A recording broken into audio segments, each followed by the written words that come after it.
नमस्कार दोस्तों, मैं आपका दोस्त राकेश और आज फिर हूँ मैं एक और नए वीडियो के साथ।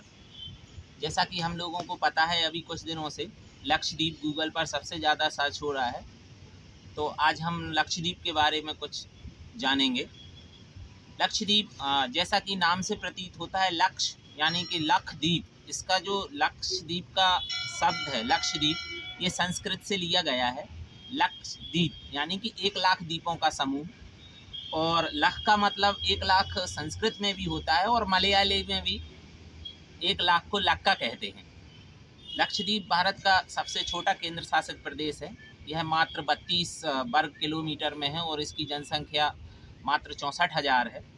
लक्षद्वीप केरल के तट से पश्चिम में अरब सागर पर 250 किलोमीटर से लेकर 400 किलोमीटर तक की एक द्वीपों की श्रृंखला है। इसके दक्षिण में मालदीव समूह है। लक्षद्वीप का क्षेत्रफल भले ही 32 वर्ग किलोमीटर का है, लेकिन इसका जो स्पेसिफिक इकोनॉमिक जोन है वो लगभग 4,00,000 वर्ग किलोमीटर का है। लक्षद्वीप में का जो इतिहास है वो सबसे पहले जातक कथाओं में मिलता है। जातक कथाएं जो कि बुद्ध धर्म से संबंधित हैं, जो कि ईसवी सदी 600 ईसवी सदी पूर्व की हैं। लक्षद्वीप में कोई भी आदिवासी प्रजाति जनजाति नहीं पाई जाती है, जिससे हमें यह ज्ञात होता है कि लक्षद्वीप में प्राचीन काल में मानव सभ्यता नहीं थी। लक्षद्वीप में जो मानव का इतिहास है वो 1500 ईसा पूर्व से शुरू होता है। अब बाद लक्षद्वीप पर केरल का काफ़ी प्रभाव रहा और लक्षद्वीप की 88% जो आबादी है वो मलयाली भाषा के एसेंट को ही प्रयोग करती है। लक्षद्वीप केंद्र शासित प्रदेश बनने से पहले केरल राज्य के मालाबार जिले के हिस्सा था। लक्षद्वीप में मुख्यतः 3 प्रमुख द्वीप हैं, जिनमें से मिनिकॉय और कावारात्ती मुख्य हैं। कावारात्ती लक्षद्वीप की राजधानी है और मिनिकॉय एक प्रमुख द्वीप है।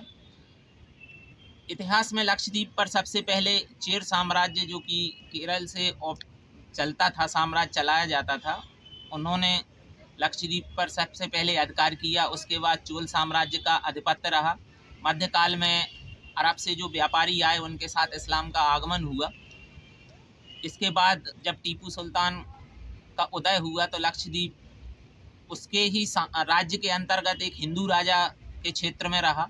सन 1799 में जब टीपू सुल्तान की अंग्रेज़ों से पराजय हुई तो लक्षद्वीप सीधे ब्रिटिश ईस्ट इंडिया कंपनी के आधिपत्य में चला गया और 1947 तक ब्रिटिश ईस्ट इंडिया कंपनी के आधिपत्य में रहा। उन्होंने ही इसे केरल से जोड़ा। 1 नवंबर सन 1956 में जब भारतीय राज्यों का पुनर्गठन हुआ तब लक्षद्वीप को एक केंद्र शासित प्रदेश का दर्जा दिया गया और इसका मुख्यालय कावारात्ती में स्थापित किया गया। जबकि लक्षद्वीप का जो सबसे बड़ा नगर है वो डेट्रॉयट है। लक्षद्वीप पहुंचने के 2 तरीके हैं।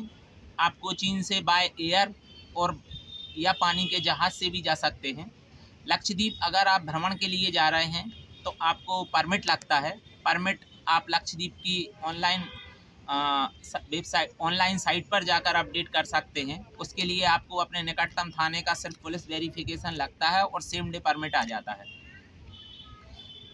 लक्षद्वीप अभी इसलिए चर्चा में रहा क्योंकि जैसा कि हम सभी को पता है कि मालदीव में भारत विरोधी राष्ट्रपति चुने गए हैं मोहम्मद मुइज़्ज़ू, जो कि इंडिया आउट कैंपेन चलाकर मालदीव में चुनाव जीते और वो प्रो चाइना विचारधारा के हैं, भारत की विरोधी विचारधारा के हैं। इसलिए हमारे प्रधानमंत्री माननीय मोदी जी ने लक्षद्वीप में टूरिज़्म को प्रमोट करने के लिए दौरा किया। उसके को ट्रोल किया गया वहाँ के मंत्रियों द्वारा।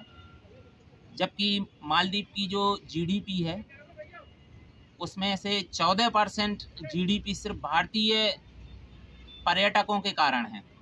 इसके अलावा वहाँ की जीडीपी में लगभग आधा योगदान पर्यटन उद्योग का है। लक्षद्वीप पहले 36 द्वीपों का एक समूह था, जिनमें से कि एक द्वीप अब समुद्र में विलीन हो चुका है और कुल 35 द्वीप ही बचे हुए हैं, जो कि लगभग 400 किलोमीटर के क्षेत्र में फैले हुए हैं। इनमें से मात्र 12 द्वीपों पर ही आबादी रहती है, बाकी द्वीपों पर नहीं रहती। अभी भारत का सबसे छोटा केंद्र शासित प्रदेश लक्षद्वीप ही है। तो ये था लक्षद्वीप पर एक छोटा सा लक्षद्वीप को जानने का प्रयास। अगर आपको मेरा यह प्रयास पसंद आया हो तो आप मेरे वीडियो को लाइक कर सकते हैं, कमेंट्स में मुझे राय दे सकते हैं, अपने दोस्तों के साथ शेयर कर सकते हैं। और अगर मेरा यह प्रयास आपको पसंद नहीं आया तो आप वीडियो को डिसलाइक भी कर सकते हैं। धन्यवाद।